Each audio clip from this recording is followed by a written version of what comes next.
¿Qué tal amigos? ¿Cómo están? Mi nombre es Rodrigo Ramírez. Como lo habíamos anticipado, el día de hoy tenemos un tema muy novedoso, ya que el día de hoy la autoridad, la UIF, empieza a sacar ciertos criterios y lo que nos llega a preocupar un poquito es la modificación de ciertos criterios que necesitamos conocer para efectos de qué es lo que estamos informando o qué es lo que debimos de haber estado informando ya desde que entró en vigor la ley de prevención del lavado de dinero, la conocida como la ley de POP, y que creo que el día de hoy necesitamos acercarnos de gente que sabe del tema, gente que la ha practicado y que sobre todo que tiene el panorama a nivel internacional con las recomendaciones que puede hacer Gafi y que estaremos platicando el día de hoy, trayéndolo para poder entender y sobre todo de conocer qué son las dudas que podemos estar generando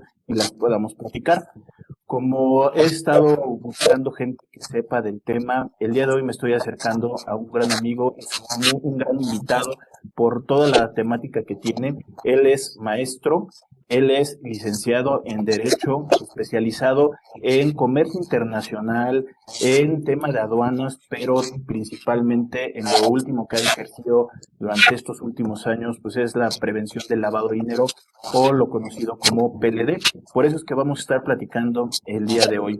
Entre las funciones que él ha estado desempeñado, pues bueno, es el director general de Intrenade, Consultores SC, y es presidente del Comité de Prevención del Lavado de Dinero dentro de la Coparmex, también coordinador de asuntos tributarios de la Coparmex de la Ciudad de México, y que vamos a estar platicando hoy del cambio de criterio de la autoridad, de la UIF, haciendo referencia a los préstamos, pero enfocados a los préstamos intercompañías o de grupo. Para eso nos estamos acercando. ¿Qué tal, José Antonio? ¿Cómo estás? Él es, como decía, perdón, maestro Juan Antonio Barragán Cabral. ¿Qué tal, Juan Antonio? ¿Cómo estás? No, pues muy honrado y muy contento, Rodrigo, de que nos hayas brindado este espacio, muy honrado de la invitación. Sé que tu programa le llega a mucha gente, sé que es un programa muy importante, al que normalmente vienen a participar muchos especialistas de gran nivel, y por esa virtud es que nos sentimos muy contentos, muy halagados de esta invitación y desde luego muy comprometidos con la audiencia para poder tratar este tema, este que tú has señalado, que tiene que ver con el reciente criterio que se ha publicado en el portal antilavado referente a los préstamos entre empresas del mismo grupo. Lo que te quiero decir es que ha levantado mucho polvo. Hay muchas dudas, hay muchas inquietudes, a mi parecer, por una debida interpretación sistemática.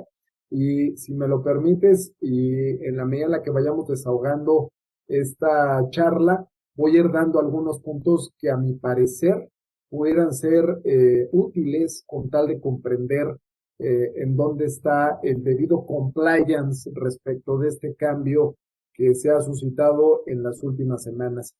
Agradecido entonces y totalmente atento a lo que tú dispongas, mi querido Rodrigo. Pues bueno, ahora sí que, como dicen, empezamos en cuestión de materia, Antonio, que lo que empezaré yo haciendo un poquito de antecedente es, tenemos una ley de PORPI que sale publicada por allá del 2012 con presión a nivel internacional de un tema de cumplimiento justamente de prevención de lavado de activos que a nivel internacional se llama y incorporando la cuestión del terrorismo.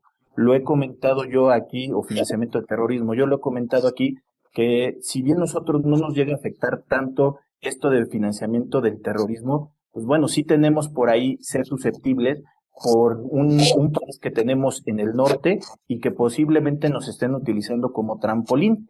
Justamente por eso es la importancia primero de conocer esto de prevención del lavado de dinero y de financiamiento del terrorismo y que por ahí del 2013, si bien se publicó en 2012, entra en vigor en 2013 y se incorpora un antecedente que sería un artículo 17 que es el de las actividades vulnerables, donde en particular por ahí tenemos una fracción que sería la fracción número 4, que habla referente a esta cuestión de los préstamos.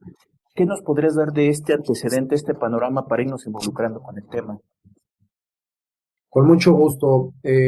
Si me lo permites, voy a compartir una presentación que tenemos por aquí en la que me voy a apoyar. Desde luego, aquel participante o miembro de tu audiencia, Rodrigo, que esté interesado en esta información, con muchísimo gusto se la puedo proporcionar. Esta información la elaboramos en mi carácter de presidente actual del Comité de Prevención de Lavado de Dinero en la Coparmex Nacional, y es la información que constantemente estamos proporcionando a todos los centros empresariales a nivel nacional, con tal de compartir los criterios del Comité Nacional y en esa virtud ir obteniendo retroalimentación, dado que también déjame comentarte, hemos celebrado un convenio con la UIF, con la Unidad de Inteligencia Financiera, precisamente para el intercambio de información, precisamente para irle transmitiendo a la autoridad cuáles son las necesidades del sector empresarial en la materia, porque hace mucho que hacer, falta mucho que hacer en esta materia. Uno de los puntos que hoy vamos a tocar precisamente atienden a eso, a la falta de seguridad jurídica, cuando es la propia UIF la que hace bastantes años, hace 7 años aproximadamente, 6, 7 años, emite un criterio completamente contrario a lo que hoy presenta el 18 de enero del 2021 en su página o en su portal de internet. Entonces, te quiero decir, me iré apoyando de estas láminas en relación a lo que vayamos platicando, y repito, creo que van a ser datos muy ilustrativos para toda tu audiencia. Quiero empezar con un punto que tú tocaste. Tú dijiste, oye, vamos a platicar de este nuevo criterio, que aunque es un tema muy particular, honestamente es un tema amplio, pero en esta ocasión y por cuestiones de tiempo nos vamos a concentrar en los puntos más relevantes. Uno de los más relevantes fue el que dijiste tú, al inicio dijiste, oye, vamos a platicar de este tema porque queremos saber qué es lo que se tendría que estar informando. Eso fue lo que tú dijiste, mi querido Rodrigo. Tú eres un especialista en materia y por lo tanto dices, oye, pues con este criterio pareciera que nos ponen en un dilema de si en años anteriores a la publicación del criterio, que fue el 18 de enero, tendríamos que haber cumplido con la presentación de informes o teníamos que haber tenido la obligación de presentación de avisos, o será a partir de que se publicó el criterio en el portal en adelante. Porque déjame decirte que hay un punto atrás que en muchas ocasiones no se ve de esto de la prevención del lavado de dinero, que son los bienes jurídicos tutelados, son los bienes jurídicos protegidos. Y en esta materia hay diversos bienes jurídicos tutelados, pero hay uno que a título personal, y ahí sí quisiera dar una reflexión personalísima, hay un bien jurídico protegido que tiene que ver con la seguridad pública. Van a decir, oye, ¿qué tiene que ver esto de lavado de dinero y la seguridad pública? Este cuate, ¿quién sabe qué se tomó? No, mira, la NFPORPI en el texto legal establece que todos los sujetos obligados, es decir, todos aquellos que están realizando actividades vulnerables, como aquellos que realizan préstamos, operaciones de mutuo, ¿no? Con garantía, sin garantía, y siempre y cuando sean entidades no financieras a las que tú te referías en la fracción cuarta del artículo 17, todos los sujetos obligados estarán obligados a cumplir con un régimen de prevención del lavado de dinero que consiste en identificar al cliente, presentar avisos y todo lo que tú ya has platicado con otros especialistas a través de este programa. Pero sobre todo están obligados, y esto se nos olvida, Rodrigo, están obligados a proporcionar elementos útiles. Y aquí me gustaría hacer una pausa y me gustaría que todos los que nos están escuchando así lo entendieran, así lo anotaran y que se lo llevaran, si es que son sujetos obligados, desde luego, que se lo tatuaran, ¿no? Porque no se trata nada más de presentar el aviso en tiempo como si fuera una declaración fiscal, ¿no? No se trata nada más de identificar y pedir papeles y archivarlos. Se trata de hacer inteligencia, se trata de hacer análisis, se trata de hacer enfoque basado en riesgos para crear políticas de compliance que eviten que mi corporación, mi entidad, mi empresa, mi actividad pueda ser vulnerable o pueda ser utilizada por el crimen organizado o por delincuentes para lavar dinero. Entonces, en esa virtud, ojo, tengo una obligación muy importante de proporcionar elementos útiles cuando conforme el expediente de identificación y si un día me lo pide la Fiscalía General de la República o si un día me lo pide la Unidad de Inteligencia Financiera, que lo que yo le entregue de expediente de identificación contenga elementos, papeles, documentos, información, imágenes que un oficial o un encargado de cumplimiento especializado en la materia ya revisó y eso hizo que finalmente pasara la prueba, ¿no?, que nos exige la ley antilavado para llevar a cabo la operación comercial. Y si estoy presentando avisos, que la información que venga en los mismos sea oportuna y sea la correcta por cuanto hace la información que se está enviando en los avisos, para que verdaderamente sea útil. ¿Útil para qué? Útil para una carpeta de investigación. Es que hay veces que perdemos la brújula. Este tema de prevención de lavado de dinero, si bien es cierto, estamos hablando de una ley administrativa, verdaderamente encuentra sus cimientos, verdaderamente encuentra sus bases en una conducta delictiva.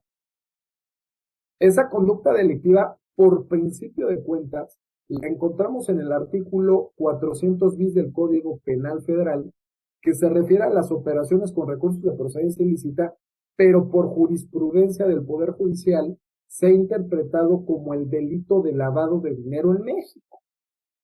Desde luego que tenemos otros artículos, 139, etcétera, en el propio Código Penal Federal que se refieren a lo que tú también señalabas muy bien, que es el financiamiento al terrorismo, que por la evaluación nacional de riesgos que se ha presentado por la UIF en 2020, si bien como tú lo mencionas, México no tiene dentro del diagnóstico de riesgos para financiamiento del terrorismo un problema grave, que se vea venir grave, lo cierto es que tú lo señalabas, por estar cerca de Estados Unidos, que es un país que ha sufrido atentados terroristas y que por las cuestiones políticas, económicas y sociales a nivel internacional existen intereses fundados en otras localidades geográficas a nivel mundial de querer afectar ese país a través de acciones terroristas.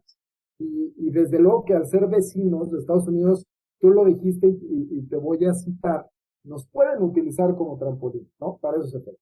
Bueno, los elementos útiles, creo, Rodrigo, tienen que ver con informar. Entonces, si yo no he informado y lo tendría que haber hecho antes del 18 de enero del 2021 con este nuevo criterio, porque me dejé llevar por el criterio anterior de hace 7 años y nunca informé, te quiero dar un ejemplo de algo que puede pasar. Muchos se quejan del monto de la multa por no presentar avisos. 800,000 pesos, no, están locos estos cuates, pues ¿qué les pasa? Ya multan más en materia tributaria, ¿no? Ojo con esta reflexión. Si tú no cumples con la obligación de proporcionar elementos útiles, y esos elementos útiles tienen que ver con información, ser procesada por una unidad de inteligencia como la UIF, si se hace en el orden adecuado y es oportuna, y eso alcanza a ser parte de una carpeta de investigación en conexión entre UIF y Fiscalía General de la República, y esos elementos útiles que se obtuvieron, que la fuente de la información fue el sujeto obligado, ayuda a que se persiga y se castigue los delitos precedentes de donde se obtienen los recursos que posteriormente son lavados, que muchos de estos pueden ser la trata de personas, puede ser el secuestro, puede ser el robo, puede ser la venta de estupefacientes, puede ser todos los delitos de los que se obtienen recursos. Fíjate bien, si yo no fui uno en cumplir con esa obligación porque me confundí con el criterio, vámonos al criterio, y no presenté avisos cuando lo tenía que hacer, o no presenté informes, o no cumplí con el compliance debido, omití la obligación de proporcionar elementos útiles que pudieron ser parte de una carpeta de investigación que hoy pudo detener a cierto grupo criminal, y perdón que te lo diga así, que lamentablemente hoy pudo haber castigado a un miembro de nuestras familias. Entonces, por haber omitido, oye, qué extremista es este cuate. Pues es que el sistema como en materia fiscal, le estamos jugando al whistleblower, al whistleblowing. Es tú obligado, dame la información de las operaciones que estás realizando, porque a partir de esa información, yo, voy a procesar datos, voy a ver las discrepancias. Te quiero dar un dato muy importante, Rodrigo, y te lo quiero dar en mi postura de abogado litigante. Esta materia yo la litigo tanto en el Tribunal Federal de Justicia Fiscal y Administrativa como también a través de los amparos indirectos. Y te quiero decir que tengo mucho acceso derivado de estos medios de defensa. Tengo accesos a los informes que rinde la UIF, a los informes que rinde la UIF, ¿no? Entonces, en los informes que rinde la UIF, cuando congela cuentas, cuando actúa en perjuicio de aquellas personas físicas y morales de las que se presume que los recursos son producto de operaciones ilícitas, lo que te quiero decir es que esos indicios fundados de los que nos habla el 400 bis, o esos indicios suficientes de los que nos habla la iniciativa de reforma a la ley de instituciones de crédito, normalmente nacen, y ojo que ya he revisado varios informes que ha rendido la autoridad en procesos litigiosos, varios se construyen, nacen de las discrepancias fiscales. Una discrepancia fiscal donde nace un juicio es cuando ven que hay actividad en la cuenta bancaria de una persona, que puede ser por transferencias virtuales, no necesariamente por efectivo, porque mucha gente cree que el lavado de dinero nada más está en el efectivo. Eso no es cierto, ¿no? Puede haber cheques de caja, puede haber títulos de crédito, puede haber transferencias electrónicas, puede haber efectivo a través de depósitos, lo que tú quieras, y no presentan declaraciones fiscales, o las declaraciones fiscales que presentan no son acordes a los recursos que constantemente están moviendo en las cuentas bancarias. Entonces, Rodrigo, empiezan a venir los indicios suficientes o los indicios fundados, como lo dice el marco jurídico vigente en el 400 bis, para que inicie la investigación la UIF, para que emita medidas cautelares vía congelamiento de cuentas bancarias, ¿no? Y para que emita estos informes internamente a la Fiscalía General de la República, con tal de que se abra la carpeta de investigación, se busque a los responsables, se vinculen a proceso, se sancione el delito precedente y desde luego se decomisen los recursos producto de esos delitos. No se decomisan en virtud de los procesos penales, pues que se decomisen a través de la acción de extinción de dominio de la que está legitimado para promoverla el Ministerio Público y sin la necesidad de tener una sentencia en materia penal. Entonces, el problema es que luego los recursos se van. Bueno, para eso viene la reforma a la ley de instituciones de crédito para dar a conocer el 116 bis, numeral 2, con tal de que el congelamiento de cuentas bancarias permanezca para darle tiempo a la Fiscalía, para darle tiempo al Ministerio Público, para que abra las carpetas de investigación, para que vincule a proceso para que implemente medidas cautelares o para que extinga el dominio de esos bienes, en lo que se sanciona penalmente a los delincuentes, que son los que ocasionan conductas subyacentes al delito de operaciones con recursos de procedencia ilícita. Entonces, quiero empezar dejando claro que si las multas son tan altas, es porque hay una obligación muy importante, que es proporcionar información de utilidad. Si tú no sabes quién es el beneficiario controlador y te equivocas en los avisos para decir quién es el beneficiario controlador, ya desviaste la investigación, ya no fue un elemento útil. Y entonces, por eso vienen las multas tan altas. Y otra vez, hagamos conciencia como ciudadanos. Es un tema que tiene muchas aristas, sí, pero dentro de las más importantes es un tema relacionado con la seguridad pública, y de eso podemos sufrir tú o yo, Rodrigo, y nuestros familiares. Y qué lamentable que por no cumplir con un régimen de prevención de manera útil, que implica presentar los avisos a tiempo con la información adecuada, qué lamentable que los grupos delincuenciales sigan haciendo de las suyas, porque el Estado no tiene los insumos para poder perseguir y castigar de manera asertiva esta clase de delitos. Entonces, ojo con esta situación, y ahorita vemos cómo se liga con el criterio del 18 de enero con mucho gusto, ¿no? Pero estoy conciencia, mi querido Rodrigo, con este punto. Muchas gracias, Antonio. Y déjame hacer también un énfasis con unos 4 puntos que voy a tomar de este antecedente que estás diciendo. Dices, oye, hay que tener mucho cuidado con la información que estamos recopilando, porque tiene que estar bien. Por ahí hay algunos casos que hasta por una fotocopia mal de una IFE, por ahí ya tuvieron también un cierto problema. Pero voy a ir un poquito todavía más. Cuando me ha tocado platicar con algunos clientes, justamente este vínculo con prevención del lavado de dinero, lo que les digo es, independientemente de los umbrales de identificación y de aviso que se pueden estar teniendo, tú debes de tener un control interno. Y lo estoy comparando con lo que dices del compliance. Estamos hablando que tú no podrías hacerle un préstamo a alguien de la cantidad que quieras si no identificas quién es, dónde le vas a ir a cobrar, su domicilio, si, dependiendo del monto del préstamo, oye, fianza. O sea, tienes que llegarte de cierta información para conocer a la persona que lo está haciendo. El día de hoy que se está acercando alguien malintencionado para poderte pedir un préstamo y que te va a devolver con el dinero sucio, estaríamos hablando que tendríamos que tener identificado dónde viene, quién es, cómo lo conozco, si me va a pagar intereses, y una confianza primero crediticia. Hablando meramente tema comercial, tema financiero, primero yo tengo que preocuparme por lo que yo tengo que estar viendo del préstamo y la salida del recurso. Y ahora con la prevención del lavado de dinero es el segundo punto que me quisiera yo también abordar. Oye, ¿quién es la persona que tiene que informar? La persona que está haciendo el préstamo. Pero no es porque a mí me estén causando diciendo que yo soy el que estoy lavando dinero y por eso es que yo tengo que informar. No, yo le presto 1.200.000 millones de pesos a una persona.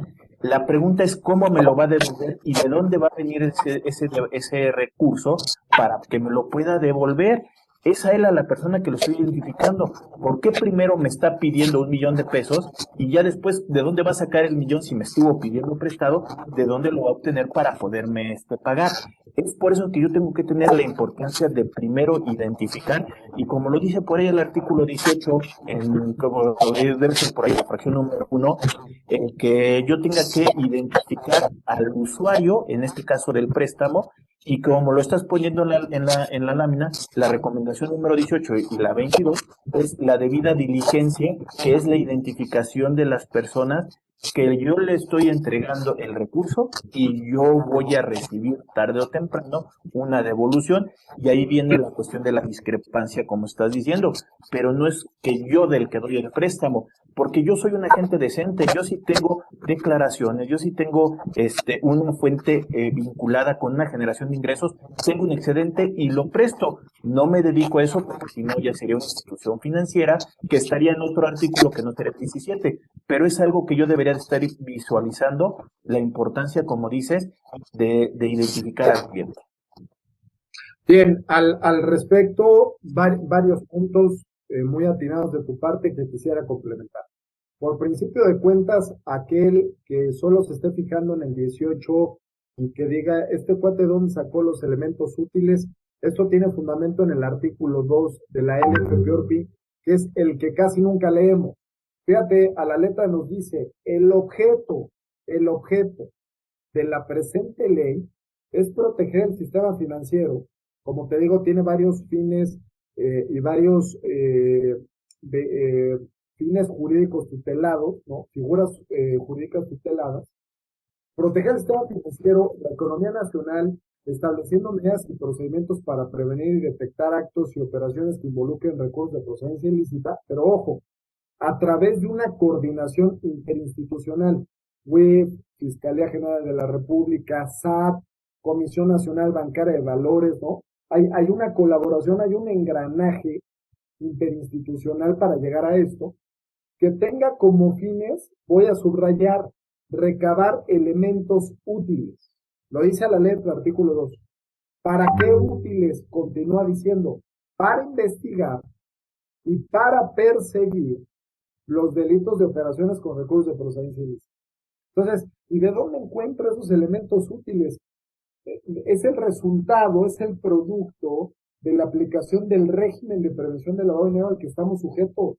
Y ahora sí entramos al 18, y ahora sí entramos a los informes, y ahora sí entramos al 25 de reglas, y 27 veces, a todas las obligaciones formales de información, de documentación electrónicas, de conservación, a todo eso que va a ser van a ser los elementos útiles para esa investigación y para esa persecución de los delitos.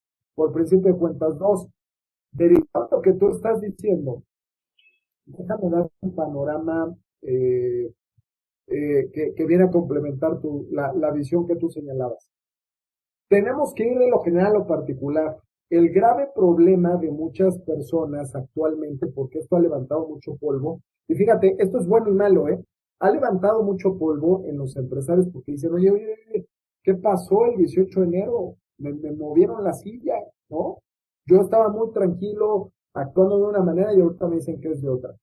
Eso tiene un componente bueno porque por fin, con este tipo de situaciones, el empresario voltea a ver la materia. Rodrigo, he atendido diligencias, he atendido verificaciones desafortunadas y vienen los créditos fiscales enormes porque los sujetos obligados no tienen la conciencia de adoptar un compliance, como tú lo decías, porque el Consejo de Administración no trae el tema en el radar. ¿Y por qué no lo traen en el radar? Porque creen que lavar dinero es estar en liga o en relación con un cártel y pues dicen, no hombre, yo estoy alejadísimo de eso. O ya me busqué en el listado de actividades vulnerables del 17 y pues ahí no está lo que yo vendo, ahí no está lo que yo hago. Entonces eso no me aplica. Cuando a ti te aplica y a mí me aplica, desde el momento en el que tenemos una cuenta bancaria. Entonces, las personas físicas tienen cuentas bancarias y pueden tener más de una en distintos bancos y las personas morales no se digan. Pues la razón de ser de la persona moral y se dedica a un acto de comercio o a las actividades que vienen en el pues hay una especulación comercial. Claro que necesitas una cuenta bancaria. Desde que tienes una cuenta bancaria, aun cuando seas actividad vulnerable o no seas actividad vulnerable, ya caíste en el régimen de prevención de lavado del sistema financiero. Y van a venir los reportes que nunca te van a decir que está haciendo la entidad bancaria porque tienen que guardar reserva y confidencialidad, así lo establece el marco jurídico. Al respecto, déjame llegar ahora con los préstamos. Ahí vamos, fíjate. Tú lo dijiste bien, hay que establecer mayores controles y para eso hay que ir de lo general a lo particular. Yo siempre empiezo con Gafi y aquí hay una recomendación 19, entre otras, que te habla de la implementación de medidas de debida diligencia intensificada. La debida diligencia son los debidos cuidados, es la prudencia empresarial. Lo que tiene que hacer una empresa para no exponerse al riesgo. Por eso hablamos tanto del control organizacional, por eso hablamos tanto del compliance. Y en este sentido, aunque no estés dentro del artículo 17 de todas las actividades vulnerables, son buenas prácticas, son mejores prácticas corporativas. Aunque vendas calcetines, puede haber lavado de dinero al momento de vender calcetines, perdón que sea tan extremo. Si el narcotraficante o el secuestrador tiene secuestrado a una persona en una casa de seguridad y le dice, dame tu cartera, el narcotraficante, perdón, estoy inventando un caso, tiene una hija, una bebé o no sé, está llore y llore, y hay que irle a comprar alimentos, o hay que irle a comprar una ropa, calcetines para vestirle, que no pase frío, y le dice, dame tu cartera, robo, además de secuestro, y de ahí saca el dinero y le dice a una persona, ve a comprar alimentos para la niña, Oye, la venta de alimentos no está en el 17. Oye, los calcetines que le compraron a la niña no están en el 17. Oye, la mamila no está en el 17. Pues es que no tiene por qué estar. Finalmente, para eso está el 400 bis. Si no estás en el 17, se aplica el 400 bis cuando se estén haciendo operaciones con recursos de procedencia ilícita a sabiendas de que la fuente de los recursos es ilegal. Es lo que nos pasa. Entonces, tú lo dijiste también, estamos en un esquema administrativo de prevención de lavado a través de la LFPORP que se maneja con umbrales. Pero no quiere decir que si la operación se hace con un umbral más bajo, no quiere decir que el dinero que se utilice sea de fuente legítima, no lo convierta automáticamente, el no rebasar el umbral no lo convierte en dinero limpio por cuanto hace a la fuente de la que se obtuvo. También puede ser de un delito que generó cantidades menores, desde luego, a los umbrales de la LFPOP con los que se siguen haciendo operaciones de comercio, y desde el momento en el que yo cambio el recurso mal habido con la prestación de un servicio, yo lo intercambio con un automóvil, comprando un automóvil, yo lo intercambio comprando un bien mueble o inmueble, ya lavé la procedencia del recurso o ya traté de lavar la procedencia del recurso, porque ahora cuando me compré el reloj con ese recurso, el coche, o el bien mueble o inmueble, vuelvo a tener la cantidad de dinero que tenía en efectivo o que tenía en el banco, pero ahora la tengo en un automóvil, ahora lo tengo en un inmueble, ahora lo tengo en un mueble, un bien mueble. Es el procedimiento, ese procedimiento de intercambio de lo mal habido a cambio de lo bien habido, es el procedimiento de intercambio. Entonces, tú lo dijiste bien, hay que establecer debida diligencia. ¿Y por qué en los préstamos? Ahí te va. Si bien es cierto, tú lo dijiste, que en la fracción cuarta el obligado es el que presta, y no por estar obligado, es de quien duda en principio la autoridad que está lavando dinero, sino de quien recibe el préstamo. Es al que queremos investigar, dice la JEF, porque no, porque puede traer ya el dinero del secuestro, mi querido Rodrigo, y dice, ¿cómo lo limpio? Pues va con alguien que presta dinero, no le interesa pagar réditos, no le interesa pagar intereses, que no sea institución financiera, sino que sea una casa de empeño, no sé, su primo, su tío, alguien que quiera prestarle, porque hay mutuo simple, mutuo con intereses, eso se maneja. Y eso puede ser entre particulares, no necesariamente tienes o necesitas una autorización de la ley de seguros e instituciones financieras, ¿no? O de actividades o de fianzas, ¿no? Por ahí es una ley de seguros y fianzas. No necesitas una autorización al respecto, ni una autorización del Banco de México. Tú lo puedes hacer al amparo del Código Civil, el mutuo que vamos a ver más adelante, y entonces tú me prestas 100 millones de pesos y yo te los pago. Yo ya los tengo, esos 100 millones de pesos que tú me prestaste, me los meto a la bolsa izquierda del saco, y los 100 millones con los que te voy a pagar están en mi bolsa derecha, que son los que obtuve del secuestro, de los delitos, de la defraudación fiscal, y te pago con mi bolsa derecha. y el dinero que me prestaste de la bolsa izquierda ya está pagado. Sí, nada más que el de la bolsa izquierda ya está limpio. Yo te voy a poner, un ejemplo que creo que es el que estás desarrollando y el ejemplo que estarías buscando, que no tiene que ver con el área del artículo 17, o sea, que no está ahí listado, pero es justamente la cuestión de un préstamo. Y esto, caso de la vida real, fue antes de que aquí en México se conociera justamente esto de prevención del lavado de dinero. Se me acerca un conocido y me dice, oye, me acaban de pedir prestado mi tarjeta de crédito, compraron 10 televisiones pantalla plana, me dijeron que me quedara con una y en 2 días cubrieron la tarjeta de crédito con la cual sacamos las televisiones. Y aparte me dieron una cantidad de dinero por ahí para mis chicles, como dicen, ¿no? Entonces se llevó dinero, se llevó una televisión y aparte utilizando su tarjeta de crédito cubierta en 2 o 3 días. Dice, es un negocio redondo. Pues sí, es el caso que estás buscando con lo de los calcetines, que no está vinculado propiamente a la compra-venta de televisiones, pero sí te están pidiendo prestar una tarjeta que te están utilizando para lavar dinero como sea.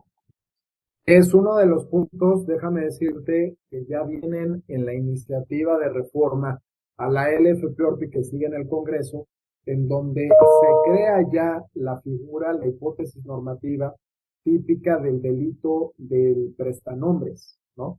Entonces, ahora en la reforma, el que preste su nombre, ahora en la reforma, aquel que permita que se utilice su nombre para efectos de realizar operaciones en las que se lleguen a intitular bienes, derechos, con recursos de procedencia ilícita, aunque quien preste el nombre no sepa que es con recursos de procedencia ilícita, como el caso que me acabas de comentar, bueno, eso ya va a tener una sanción penal, ¿no? Por cuanto a prestar o a permitir el uso del nombre de personas físicas y morales.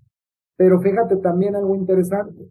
Si bien es cierto la fracción cuarta, ya vimos cómo opera. Lo cierto también es que nos llegan a preguntar muchos clientes, Rodrigo, oye, yo podría caer en el criterio del 27 bis, yo que soy persona física, que soy socio de varias empresas y que ahorita por COVID no hemos vendido y tal, y entonces me están pidiendo un préstamo para no salir a pagar intereses con los bancos, están pidiendo un préstamo a los socios. ¿Verdad que puedo caer en la excepción, en el no objeto de presentación de aviso del 27 bis? Yo les digo que no, porque no están dentro de un grupo, no caen, digamos, en los términos permisibles para aplicar la regla como grupo empresarial. Bueno, aquí la pregunta es, ¿hay un criterio que dice que cuando eres persona física y estás prestando como socio para las necesidades de tu empresa y no lo ofreces al público en general, así lo razona la web? Pues no es actividad vulnerable, ¿no? Esto de ofrecerlo al público general, a mí es una opinión muy particular. A mí me parece que sucede cuando la actividad es profesional, pero puede haber préstamos con actividad. Ese también ha sido un grave problema de interpretación porque todavía no tenemos un criterio entendible, ¿no? Porque sí sacó un criterio la UIF en cuanto a la habitualidad, pero pues nos dejó igual, ¿no? Por aquí traigo unas tesis que nos pueden ayudar, pero lo que te quiero decir es que puede no ser ofrecido al público en general, porque el socio que presta y que puede prestar varias veces de manera repetida, puede ser que eso no se dedique, pero esa habitualidad en los préstamos, yo te preguntaría, ¿y de dónde estará sacando los recursos el socio para realizar esos préstamos? Entonces, a ver, la fracción cuarta sí va por quien recibe el préstamo, estoy de acuerdo.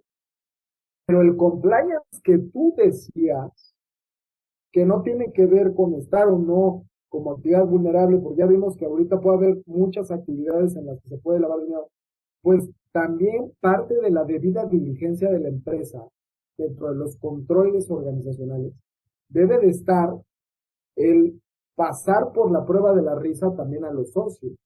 No por nada en materia fiscal, a partir de junio del año pasado, cada vez que haces cambio de socios lo tienes que avisar. Esto tiene que ver con materia de prevención al lavado de dinero. No por nada viene en la reforma un nuevo padrón de dueños beneficiarios. No por nada hoy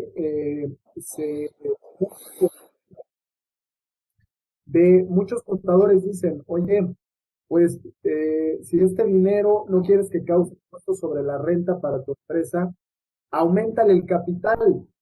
Si le aumentas el capital, no hay impuesto sobre la renta. Muchos lo hacen. Para efectos fiscales puedes llegar a tener un beneficio, pero para efectos de prevención del lavado de dinero, para eso entra el notario. Y el notario dice, sí, espérame, nada más que si estás aumentando el capital de una empresa vía aportación de los socios, quiero reportar al socio, porque yo no sé cuál es la procedencia del recurso con el que se quiere aumentar el capital. Es otra tipología para lavar dinero. Y ahí es en donde entra también el notario. Entonces, lo que quiero decir junto con lo que tú mencionas es que el compliance no debe de circunscribirse solamente a lo que nos dice la ley antilavado, sino que como encargados de cumplimiento tenemos que pensar más allá y tenemos que cerrar todas las puertas posibles. Aunque la LFPORPI no me lo diga. ¿Por qué? Por una razón muy específica. Si no caigo en la LFPORPI, no quiere decir que no vaya a caer en el 400 bis, Rodrigo. Y esa lógica jurídica se debe de entender.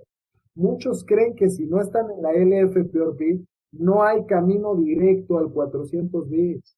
Y eso, perdón, es una gran falacia. La ley antilavado se creó como una herramienta de prevención y de combate para reducir la oportunidad de que se siga lavando dinero en México. Pero si se sigue lavando dinero en México con LFPORPI o sin LFPORPI, va a aplicar el 400 bis. Entonces, claro que el compliance debe de ser de ese tamaño, aunque supere los controles que me pide la propia ley, y aunque yo no fuera actividad vulnerable, porque se puede acercar un cliente a comprarme con dinero de procedencia ilícita y porque puedo tener socios que están inyectando recursos vía aportaciones que son procedentes de una actividad ilegal, que en muchas ocasiones es por defraudación fiscal. Entonces, mucho lo que tú dices no es nada más circunscribirnos a lo que dice la ley antilavado. Ahí también entonces, Antonio, lo que pudiéramos estar visualizando es, oye, tengo yo una ley que me dice y se da a entender algo. Tenemos unas reglas que me ayudan y por ahí sale un criterio estableciendo lo que estabas ahorita comentando. Y luego viene un cambio de criterio. Déjame cambiarlo del ejemplo para que nos lo puedas tú explicar, pero también por ahí en 2018, al finales de 2018, 17, no recuerdo bien, sale un criterio de la cuestión del outsourcing, cuando antes no lo teníamos identificando en una de las opciones. Se me acerca y me dice algunos clientes, oye, le tengo que hacer caso a un criterio. En principio es un criterio de la autoridad, no forma parte de la ley, pero es importante que tú conozcas cuál es el opinar de la autoridad, porque de ahí van a venir las revisiones. Tengas elementos jurídicos o no de defensa, que te lo puedes quitar, pero la bronca la vas a tener porque ellos van a estar esperando ver unos avisos simplificados como pueden ser este del outsourcing, pero al final de cuentas lo va a querer identificar.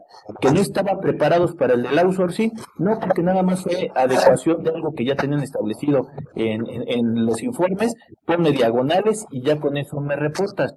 Pero es el cumplimiento. La siguiente pregunta, ¿es a partir del criterio o hacia atrás?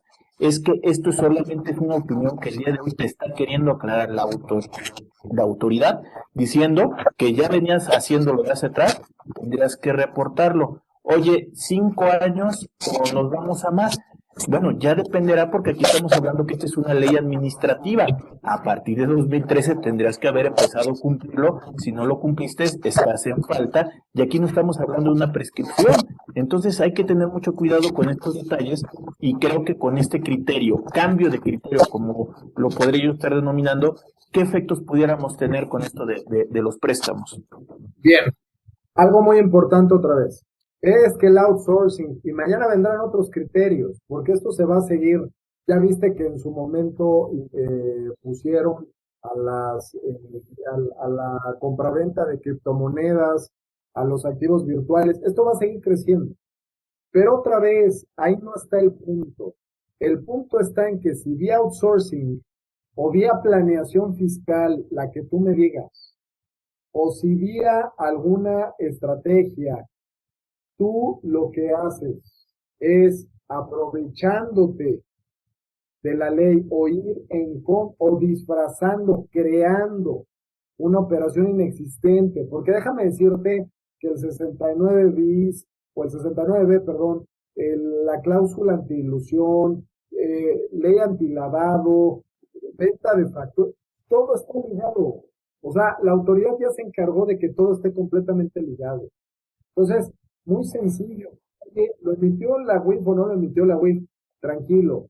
Tu planeación fiscal está siendo agresiva al grado de que no estás pagando los impuestos y esa falta de pagos está generando, fíjate lo que dice el 400 bis. Deja ver si lo traigo aquí. Perdón por pasar las láminas así tan rápido, pero fíjate lo que nos dice el 400 bis. Es muy importante porque lo que tú dijiste tiene, hay veces que el empresario dice, no, no estoy obligado, sí estoy obligado. Está muy fácil. 400. Y déjame contestar dos puntos que comentaste, mi querido Rodrigo. Si pondrá de 5 a 15 años de prisión, la media son 10. ¿Va? 5 a 15, la media son 10. Al que por impósita persona, ahí está el perro, la impósita persona. Fíjate los verbos rectores. Adquiera, ajene, administre, custodie, subrayemos, o sea, si yo compré una factura o yo hice outsourcing cuando realmente lo que quiero es evitar cosas personales o quiero bajar algún impuesto, porque son los mismos trabajadores que se los pasé a otra empresa. O quiero hacer algo con tal de no destinar el dinero que le debo al fisco federal, ese dinero que no le transferí al fisco federal como una obligación tributaria 31 fracción cuarta constitucional, será dinero que se va a quitar en mi cuenta. ¿Estás de acuerdo? Es dinero que yo voy a poseer. Oye, el 17 de la ley antilavado, los criterios del portal, no sé, ahí va a haber multas si no cumplo con la ley administrativa.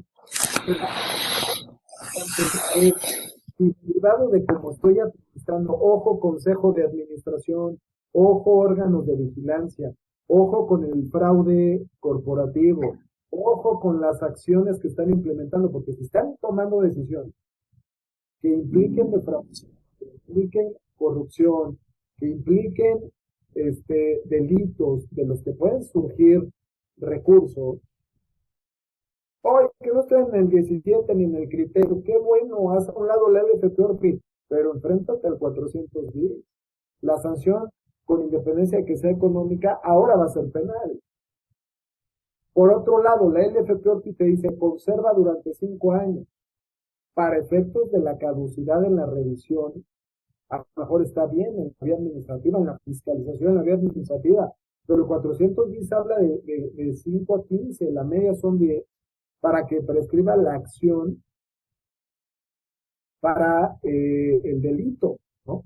Entonces, necesito tener un compliance para efectos administrativos con tal de deslindarme responsabilidades por cuanto hace las multas pero también necesito materialidad que el día de mañana sirva de pruebas de descargo, por si un día se inicia en mi contra una acción civil de extinción de dominio, o si me vinculan a proceso, o hay datos de prueba que me vinculen a proceso para deslindar mi responsabilidad penal, y eso tiene que ver con un plazo de prescripción mayor por cuanto hace a la acción penal. Entonces, eso es algo que otra vez tiene que venir con el tema del compliance. Eso es muy importante. Ahora bien, se nos está agotando, aunque estamos dando muy buenas bases con tal de crear criterio, porque aquí lo que se necesita es crear criterio, llegar a un correcto compliance. Mira, si quieres, mientras llegas ahí, déjame decirle a la gente que nos está viendo que cualquier comentario, duda, te lo pongan en la parte de abajo y en su oportunidad estaremos contestando por ahí algunos temas, porque creo que esto sí es muy importante que nosotros tengamos esas bases. Y también a la gente que nos está viendo, invitarlos a que se suscriban al canal de YouTube de Rodrigo Ramírez Venegas y que nos proporcionen por ahí un like a la página de Facebook. Estamos subiendo justamente contenido que creo que les puede llegar a servir y que también nos puedan buscar por ahí en Spotify, que tenemos el podcast y que también estamos subiendo contenido, informando y se les está llegando a ustedes. Ahora sí, Antonio, para que puedas seguir con lo del criterio. para ir concluyendo y ir cerrando la idea, mi querido Rodrigo. Criterio superior dice: la actividad vulnerable señalada en la fracción cuarta del artículo 17 de la ley, la que hemos dicho tú y yo, muchos préstamos, etcétera, que es el ofrecimiento actual o profesional de operaciones de mutuo, de garantía o de otorgamiento de préstamos, créditos, bonos sin garantía por parte de entidades no financieras. Por lo anterior, ya el otorgamiento de préstamos, relación de contratos de mutuo, empresas del grupo empresarial, en los que no exista central, sino que se realicen como actos propios de la operación interna de las compañías en un grupo empresarial, decía la UIF, no se entenderá como actividad vulnerable.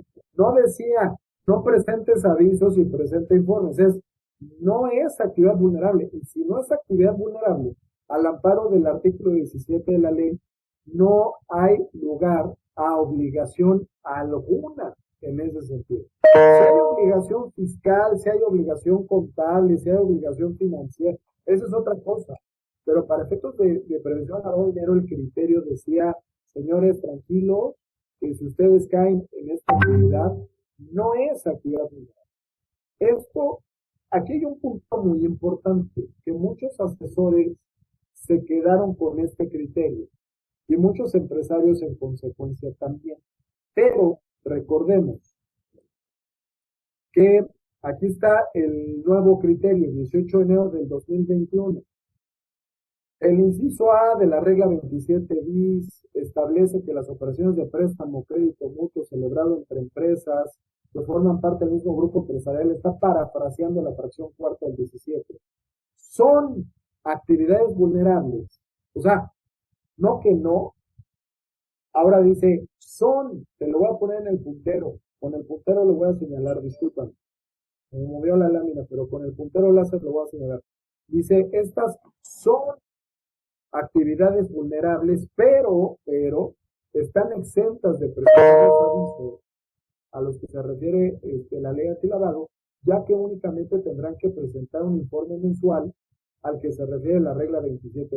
Por lo anterior, el otorgamiento de créditos, préstamos o mutuos entre empresas del mismo grupo empresarial se entenderán otra vez como actividades vulnerables, cuando el criterio anterior decía no se entenderá como actividad vulnerable, sujetas a cumplir con todas las obligaciones establecidas en la ley, salvo la presentación del aviso. O sea, tienes que identificar, necesitas pedir constancia del dueño beneficiario, necesitas si es relación habitual, constancia de actividades ante el Registro Federal de Contribuyentes, conservar información durante 5 años que soporte la operación comercial. O sea, todo eso se tiene, ¿no?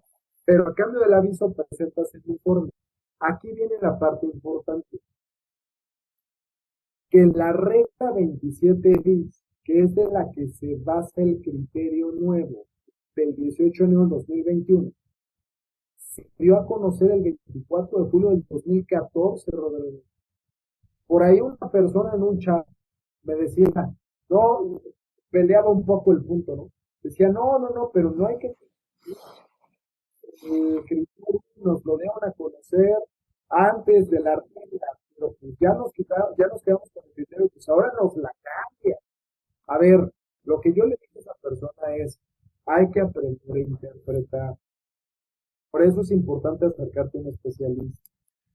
La ley, mi querido Rodrigo, reconoce dentro del marco normativo a las reglas de carácter general de la LFP y no reconocen por ningún lado, reconoce a los criterios.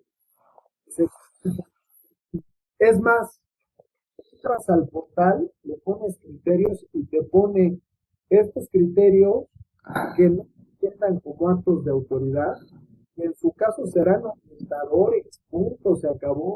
Si una resolución particular, presenta tu consulta formalmente, pero y si no, atente a lo que dice el parámetro de regularidad, que eso se establece con ley, reglamento y reglas. Y la ley, repito, únicamente reconoce a la regla. Si tú te el anterior no fue 2014, sale la regla que dice no se han objeto de aviso las actividades superables siguientes. O sea, si son actividades superables, van a ser una prerrogativa administrativa que tiene que ver con no presentar aviso. Y ahí está en la fracción inciso A, las operaciones de mutuo entre empresas y un grupo empresarial. ¿Para qué te quedas con el criterio? Sí, es que el criterio decía otra cosa, pues sí, pero lo que tiene valor es la norma. La propia ley le habilita el valor jurídico a la norma desde el momento en el que lo reconoce como parte de los tomos para aterrizar en la vía administrativa lo que dice el Congreso. No haciendo un criterio, Rodrigo. Eso se les olvidó a muchos asesores decírselos a sus empresas, ¿no? Entonces, regreso a la plática del inicio. Oye, ¿y desde cuándo tendría que haber presentado? Desde que empezaste con las operaciones de mutuo y de préstamo entre el mismo grupo empresarial. Oye, pero eso fue hace 5 años. Pues es que hace 5 años ya existía la regla que te decía que sí tenías que... Y lo único que no tenías que presentar era el aviso. Oye, ¿me puedo meter para presentar todos los informes? Hazlo. Por muchas razones. Los informes ni siquiera son obligatorios para efecto de ley. Son obligatorios para efecto de regla. Puede haber un tema de constitucionalidad. Yo lo he hecho valer y no le han querido entrar al tema, ¿no? Ido por otros lados los juzgadores y por eso no se ha creado criterio. Pero el 25, a mi parecer, que tiene que ver con los informes, va más allá de lo que establece la propia LFPOP. Y la propia LFPOP se refiere a avisos, no a informes. Entonces, hoy puedes presentar todos esos informes que no has presentado, sí, por esta situación. No caerías en la hipótesis normativa que tiene que ver con una infracción que debe sancionarse. Si no hay ley, no hay sanción. Si no hay tipicidad, recuerden la jurisprudencia de hace que nos dice que los principios sustantivos del derecho penal podrán ser aplicados en el derecho sancionador en la medida en la que puedan serlo. Y de ahí que adoptemos muchos principios sustanciales o sustantivos del derecho penal, la tipicidad. Pues si no tengo tipicidad en el 53 respecto a la infracción por no presentar avisos, pues no puede haber sanción. Entonces, es obvio, va a venir la multa primero, va a ser un dolor de cabeza y vamos a los tribunales a hacer valer la razón jurídica. Por otro lado, si te tratan como aviso el informe, de montarlo, recuerda que hoy en la ley hay un problema que ya están solucionando con el que es que no hay multa si lo presentas después de 30 días que te habla el 55 y el 53 de la ley antilavado. Es una, lo hemos peleado así, yo ya tengo el historia a favor, yo he tenido nulidades lisas y llanas, es un problema de perfecta inseguridad jurídica. Te obliga, pero no te sanciona. No hay sanción para la presentación después de los 30 días. Hay sanción para la presentación dentro de los 30 días posteriores a la fecha en la que tenías que haber presentado. En este caso sería un informe. Entonces, hay salidas hoy que se pueden implementar. Hay que implementar los compliance que estamos platicando, pero lo que sí es cierto es que la regla que decía o dejó claro que sí eran actividades vulnerables, esa regla nació el 24 de julio del 2014. O sea, el que quiera hoy decir que ya son actividades vulnerables los préstamos entre empresas del mismo grupo empresarial, porque el 18 de enero del 2021 cambió el criterio de la UIF, me parece un desatino, porque eso ya existía desde el 2014. Entonces, así lo va a aplicar la autoridad. Esperemos que no se vaya para atrás, porque ella también sabe que creó un problema de seguridad jurídica entre todos los sujetos obligados, porque no se vale, eso es una trampa. Que primero te ponga un criterio orientador que te va a ayudar a cumplir, y por otro lado te dé un revés después, y luego sí, luego no, etcétera. O no se vaya para atrás. ¿Puede funcionar en virtud de esta regla? Yo creo que sí. Oye, ahí entro yo para ir cerrando la cuestión del tema, y creo que sería importante, a ver si concuerdas con lo que voy a decir, es, uno, la obligación, de acuerdo al artículo 17, tenemos un reglamento que me dice qué es lo que se debería de entender con el criterio que estás diciendo, pero aparte yo todavía lo aumentaré. Cuidado, porque la espontaneidad aquí no aplicaría. De hecho, tuvimos un programa de autorregularización de cuestión de prevención del lavado de dinero, justamente buscando que subsanara cierta información y que lo ibas a estar cumpliendo en cierto tiempo y generando mecanismos hacia adelante. Pero el que no lo presentes te va a generar el problema que puede venir a requerir la autoridad, como dices, va a ser un volado a ver si me viene y me revisa.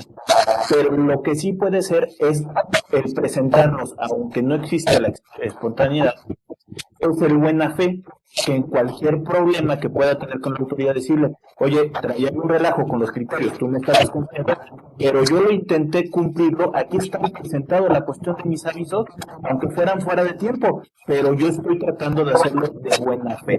Creo que con eso también ayudaría un poco a este panorama que estás diciendo, ¿no? Totalmente de acuerdo, y si me lo permitieras, si tuviera que ser por conducto de ustedes, como tenga que ser, mi querido Rodrigo, pero el sujeto obligado necesita asesoría de compliance en sus negocios.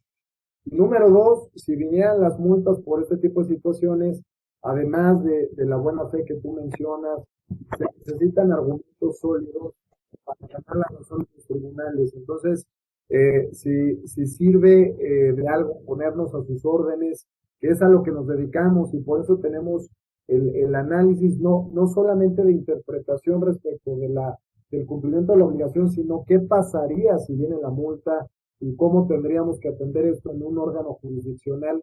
Creo que hoy es parte de los servicios profesionales y especializados que necesita un consejo de administración y que necesita un director o los directores de una empresa. Mira, todavía el artículo 25, que es el que nos habla de los informes, reformado el 24 de julio del 2014, se reformó para darle vida a regla 27 días, y otra vez 27 días. Para eso se reforma. Entonces, si hay un trabajo que hacer, si hay situaciones que tenemos que tratar de inmediato.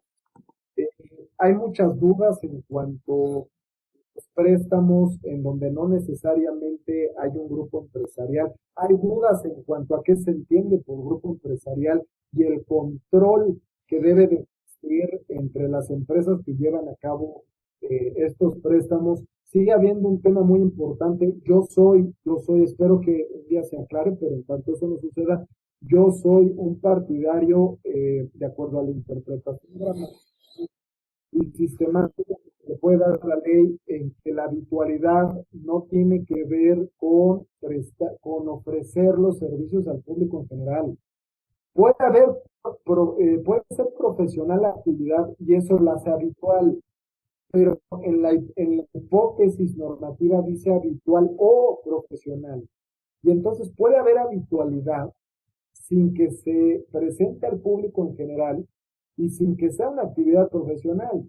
Y claro que suena o puede sonar a lavado de dinero porque puede ser alguien que está preste y preste y preste y preste y preste. Y pues a mí, si yo a mí sí me gustaría saber de dónde saca los recursos para prestar. No nada más me gustaría saber de dónde saca los recursos que se los tiene que devolver. Oye, yo te preguntaría, Rodrigo, ¿qué pasa si yo traigo dinero del contrabando, de todos los delitos que ha habido? Y yo llego con Rodrigo y le digo, oye, Rodrigo, como el de la televisión que tú dijiste, se ganó un dinero, ¿no? Se ganó una lana. Yo te digo, oye, Rodrigo, aquí tengo 50 millones de pesos en esta maleta, o ya me los depositó la esposa de la persona que yo tenía secuestrada. Entonces, para que vean que no es nada más en efectivo, ¿no? Bueno, yo te los voy a dar a ti, Rodrigo, para que tú me los prestes. Hacemos el contrato de mutuo, le damos fecha cierta ante notario para irle dando atributos formales. Tú me los prestas y yo incumplo con el contrato y no te pago. E incluso demos al Poder Judicial en esto, porque vas y presentas una demanda por el incumplimiento al contrato de mutuo. Me juzgan, se dan cuenta que no tengo que pagarte. El no pagarte o no ser solvente no es un delito, salvo que te empobrezcas en perjuicio de un tercero. Pero si eso no se demuestra, vas a tener una sentencia en materia civil en donde te digan, pues sí, tienes razón, te tendría que haber pagado, pero pues el señor es insolvente, cosa juzgada, te puedes ir al amparo, vamos a hacerla gorda, Rodrigo. Metiste un notario, hicimos un contrato, me demandaste por la vía judicial, no lograste cobrarme porque soy insolvente, yo ya me gasté esos recursos, yo ya escondí esos recursos, ya hice otras cosas. ¿A alguien se le ocurrirá que fue lavado de dinero porque yo se lo di a Rodrigo para que Rodrigo me lo preste y creamos toda esta pantalla, toda esta faramaya, toda esta fachada? Rodrigo se quedó con parte del dinero que había en la maleta, como de las televisiones con la tarjeta de crédito.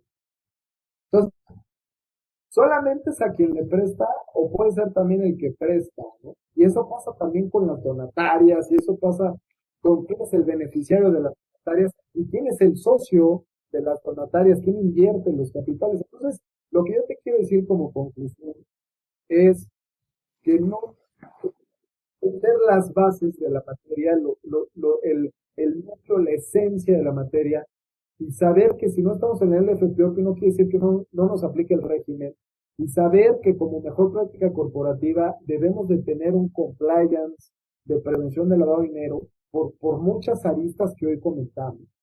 Desde nosotros, a lo mejor estamos conmigo, Rodrigo. Entonces, ojo que hay un artículo 421 del Código Penal Federal que está relacionado con el 11 bis del Código Penal Federal y este Código Nacional de Procedimientos Penales, el 421 del Código Nacional de Procedimientos Penales, habla de la responsabilidad de las empresas. Y una persona, así sea un socio o el consejo de administración o un director o un apoderado o un trabajador, aun y cuando sea en outsourcing, a mi parecer, puede fincar una responsabilidad jurídica, una responsabilidad penal a una persona jurídica si no hay un debido control organizacional. Y de ahí que nazca la idea de implementar y de adoptar mejores prácticas corporativas, gobernanza corporativa y programas de cumplimiento a partir de enfoques basados en riesgo y sobre todo algo que tú comentaste muy acertadamente, que es la debida diligencia, y yo le sumaría, como lo dice Gafi, intensificada. Hoy la Ley Nacional de Extinción de Dominio, y tú lo dijiste también, tú citaste a la... Fíjate, mi querido Rodrigo, si tú te vas al concepto de buena fe, a la Ley Nacional de Extinción de Dominio, te dice es una conducta de hacer, o sea, es una conducta libre de culpa. Dice, es una conducta diligente, o sea, debes de acreditar que hubo cuidados. No es nadar de muertito, como mucha gente cree que opera el principio de presunción de inocencia. Pues yo aquí nado de muertito y a ver quién me descubre algo. No es así la buena fe. La buena fe, léanla para efectos de la ley de extinción de dominio, que dice, es toda conducta diligente, o sea, pero es una conducta de hacer. Tienes que probar la diligencia corporativa, que tomaste las precauciones y para eso se necesita evidencia y materialidad. Y dice libre de culpa, porque la prudencia empresarial y la diligencia te hicieron cubrir todos los flancos. Entonces, la buena fe, como siempre la hemos entendido de, no, pues yo porque pagué y me tapé los ojos y me volteé y pues yo ya no vi más. Esa buena fe cada vez va a operar menos.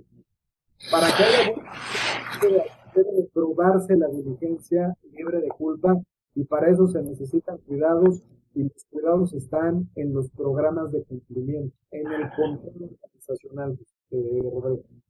Y también nada más complementando esta buena fe, el tener los elementos de información del cliente para efectos de hacia atrás, o sea, no solamente se queda hoy hacia adelante, sino tenerlo hoy. Pues muchas gracias, Toño, por tu amor, la participación en estas pláticas. Creo que nos abriste mucho el panorama de qué es lo que tenemos que entender el día de hoy. Seguramente van a venir muchos cambios todavía mucho más adelante, como estás diciendo, por el cambio de la ley o la modificación de algunos articulados de la ley que se van a tener y que van a dar pie a más dudas y aparte de tratar de aclarar mucho más cosas que tenemos.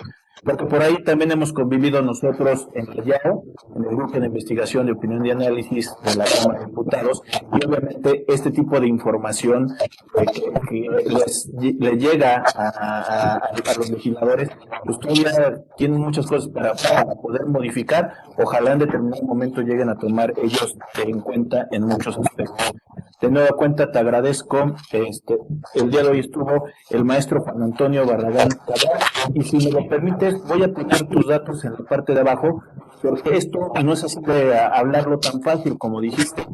Necesitan a alguien que los asesore y que al final de cuentas conozca el caso y no de hablar, sino que conozcan todo el antecedente para que tengan los elementos. Voy a poner ahí los datos para que se puedan acercar con usted y los puedan asesorar. Muchas gracias por la invitación, mi querido Rodrigo. Un saludo fuerte, una felicitación por un programa y por este esfuerzo tan importante de tu parte, como especialista en la materia. Eso se debe de reconocer, eso se debe de aplaudir, porque es un canal de difusión de información que le va a llegar a mucha gente y va a ser, como lo dice el artículo 2, ¿no?, de la LFP, útiles para el cuidado de su patrimonio y elementos útiles para aumentar su seguridad jurídica. Entonces, eso hay que reconocerlo. Te felicito, te mando un fuerte abrazo y te agradezco mucho. Muy buena. De nuevo cuenta, ante la distancia, nos estamos viendo. Muchas gracias y nos estamos viendo. Saludos.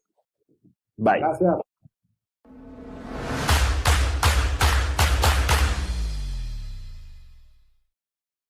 Si llegaste hasta aquí, te pedimos que te suscribas al canal de YouTube de Rodrigo Ramírez Venegas y también que nos apoyes dándole like a la página de Facebook. Te recordamos que si tú quieres saber más de 10 datos rápidos que te pueden llegar a servir en tu día a día, apriétale aquí lo estamos poniendo. Y también te sugerimos que le puedas dar like a esta lista, que lo que te va a ayudar es a darte contenido de las entrevistas que estamos realizando a través del canal. Suscríbete.